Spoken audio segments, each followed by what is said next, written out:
और मैं अपनी वाणी शुरू करने से पहले हमारे जिले में चलकर आए हमारे पूज्य भिक्खु डॉक्टर एलपी जी, मैं चाहूंगा सर्वप्रथम जोरदार तालियों के साथ स्वागत किया जाए उनका और उनकी पूरी टीम का। और तत्पश्चात मैं चाहूंगा, आयोजकों ने बहुत अच्छी व्यवस्था की है तो जोरदार तालियां इस कमेटी के लिए भी होनी चाहिए।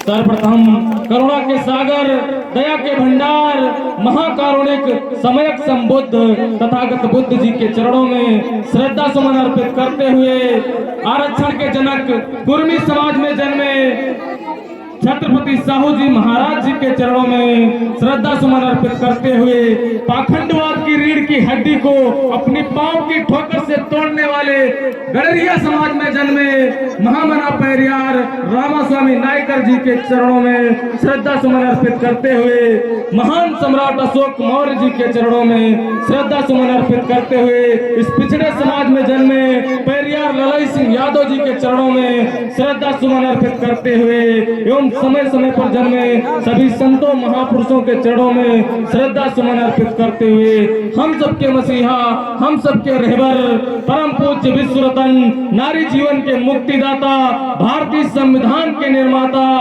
बाबा साहब डॉक्टर भीमराव अंबेडकर जी के चरणों में श्रद्धा सुमन अर्पित करते हुए साथियों, मैं योगेंद्र प्रताप चौधरी आप लोगों के बीच में बड़े भाई संजीत कुमार भारती जी के माध्यम से हम लोगों को जानकारी दी गई, ग्रुप के माध्यम से हर जगह इस कार्यक्रम का प्रचार प्रसार किया है तो मैं चाहूंगा जोरदार तालियां हमारे बड़े भाई संजीत भारती जी के लिए भी होनी चाहिए।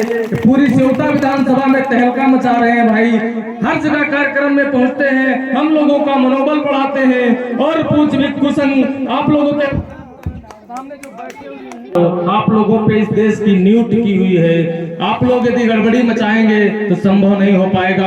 हमारे ये जो वक्ता हैं इन्होंने हम लोगों को सिखाने का काम किया है, वो सीतापुर ही नहीं उत्तर प्रदेश ही नहीं पूरे भारत में चलने का काम करते हैं। ऐसे वक्ता आप लोगों के बीच में बैठे हैं, मुझे भी बोलने में इनके सामने संकोच होता है। आप लोगों के बीच में बड़े बड़े वक्ता लोग, बड़े बड़े विद्वान लोग बैठे हुए हैं। योगेंद्र भी सोचते हैं कहीं ऐसा शब्द ना निकले, ऐसी वाणी ना निकले जो गलत हो जाए, तो इसीलिए आप लोग माइंड डिस्टर्ब मत करिए और जो गुरु जी बता रहे हैं उस पर गौर करिए, क्योंकि यहाँ पर जो भी कार्यक्रम झांकी के माध्यम से या हमारे गुरु जी के माध्यम से आप लोगों को बताया जा रहा है ये कोई काल्पनिक नहीं है, ये सच्ची घटनाएं हैं हमारे समाज की। और मैं एक बात अभी हमारे बड़े भाई अशोक बौद्ध जी बोल रहे थे तो मैं आप लोगों से कहना चाहूंगा, भाई का कहना सार्थक कब होगा।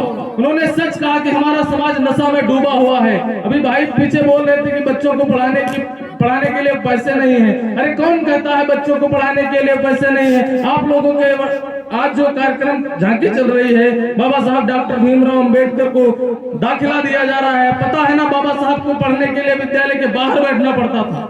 बताओ इसमें कौन सा बच्चा है जिसको टीचर बराबर ब्लैक बोर्ड पे लिख के समझाता ना हो, है कोई ऐसा?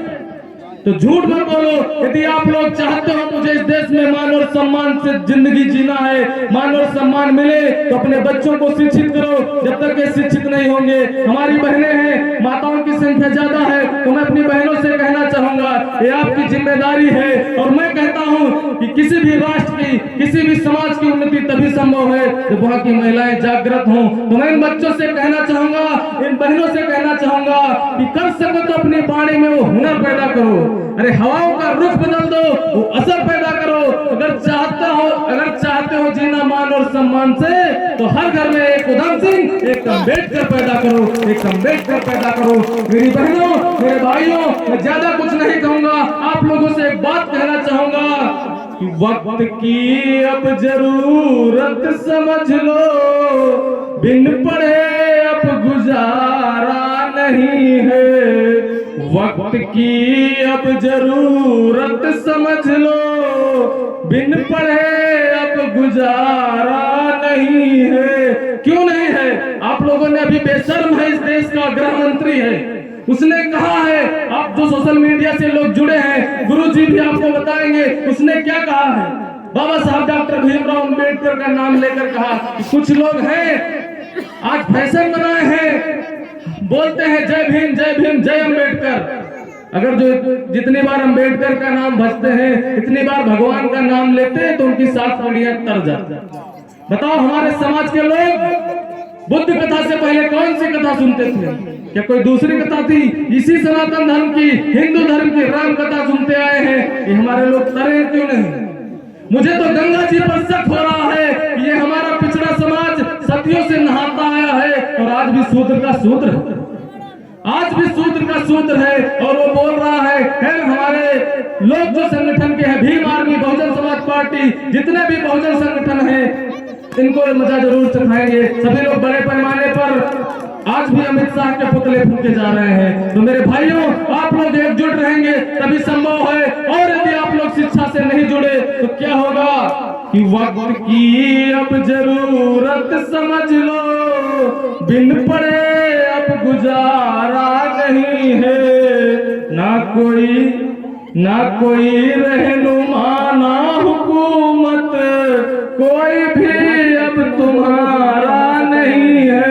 क्योंकि बाबा साहब डॉक्टर भीमराव अम्बेडकर धरती पर दोबारा नहीं पैदा होंगे, लेकिन इन बच्चों को शिक्षित करके बाबा साहब डॉक्टर भीमराव अम्बेडकर जैसा बनाना है। और ये जिम्मेदारी हमारी बहनों की है, इन माताओं की है। तो इन माताओं से पुनः कहना है, क्योंकि यदि इन बच्चों को शिक्षित नहीं कर पाए तो क्या होगा, आप लोग लगातार देख रहे हैं। और यदि दोबारा ये लोग सत्ता में आते हैं तो कोई बड़ी बात नहीं है, क्योंकि वो गुलामी लाने के लिए उनको कुछ अलग से नहीं करना है। इसी संविधान में इतने अनुच्छेद इतने संशोधन कर दिए हैं। हम लोगों को कहते हैं कि बोलने की आजादी है, यहाँ से कुछ गलत बोल दिया जाए, गलत नहीं कहते, गुरु जी के माध्यम से सच्चाई बोल दी जाती है, उनकी भावनाएं आहत हो जाती हैं। अरे उनकी भावनाएं तब आहत नहीं होती जब मणिपुर के अंदर महिलाओं को नंगा घुमाया जाता है। उनकी भावनाएं तब आहत नहीं होती जब राम मंदिर के अंदर बीए की छात्रा जो सफाई कर्मी है उसके साथ वही के पुजारी बलात्कार करते हैं, 5 लोग गिरफ्तार होते हैं। उनकी भावनाएं आहत नहीं होती। लेकिन यदि सच्ची बातें बताई जाए तो उनकी भावनाएं आहत होती हैं। तो मैं समय को ध्यान में रखते हुए आप लोगों से कहना चाहूंगा कि वक्त की अब जरूरत समझ लो, बिन पढ़े अब गुजारा नहीं है। ना कोई रहनुमा, ना हुकूमत, कोई भी अब तुम्हारा नहीं है। और कहना है इन युवाओं से कि तुम पढ़ो और पढ़ कर लिखो सब, वरना तारीख बदली मिलेगी।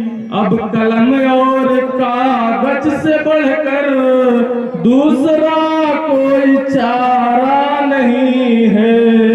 अब कलम और कागज से बढ़कर दूसरा कोई चारा नहीं है।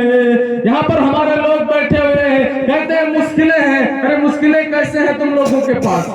मुश्किलें तो बाबा साहब डॉक्टर भीमराव अम्बेडकर ने झेली है, माता रमाबाई अम्बेडकर ने झेली है। याद करो वो दिन जब बाबा साहब लंदन जा रहे थे, बाबा साहब के घर में 1 पैसा नहीं था जो उनको किराए के लिए दिया जाए। तो याद है ना, माता रमाबाई अम्बेडकर ने ओपले बेच कर बाबा साहब को विदेश जाने के लिए पैसे दिया, उनको पढ़ने के लिए पैसा दिया। धन्य है ऐसी माताएं। और लोग कहते हैं 8 भुजा वाली, 12 भुजा वाली हमारी माताएं हैं। अरे हमारी सच्ची माता रमाबाई अम्बेडकर, भीमाबाई, सावित्रीबाई फुले हैं। तो इनको पढ़ो मेरी बहनों, आप लोग पाखंड से दूर रहो। और अंत में इस युवा टीम से कहना चाहूंगा, मेरे साथियों, यदि आप लोग जागरूक रहे तो आने वाले समय में ये जो लोग ऐसी भाषा बोल रहे हैं इनको तभी आप समझा सकते हैं जब आप सत्ता में जाएंगे, क्योंकि वो कौम हमेशा सताई जाती है जो सत्ता में नहीं होते। तो अंत में इन बहनों के लिए कहना है कि पांव छोटों के ये बड़े नहीं छुआ करते। अरे नीम के पेड़ से महुए नहीं छुआ करते। अपनी अज्ञानता का पर्दा हटा कर देखो मेरी बहनों, क्योंकि नाक मुंह कान से बच्चे नहीं हुआ करते, नाक मुंह कान से बच्चे नहीं हुआ करते। और अंत में इन भाइयों के लिए, इन युवाओं के लिए कहना है कि असफलता एक चुनौती है, स्वीकार करो। भाई ने कहा था कि दोहरा देना, तो मैं कहना चाह रहा हूं कि असफलता एक चुनौती है, स्वीकार करो। क्या कमी रह गई देखो और सुधार करो। और जब तक न सफल हो नींद चैन की त्यागो तुम, संघर्ष का मैदान छोड़कर मत भागो तुम। कुछ किए बिना ही जय जयकार नहीं होती, और कोशिश करने वालों की कभी हार नहीं होती, कभी हार नहीं होती। सभी साथियों को क्रांतिकारी जय भीम, नीला सलाम।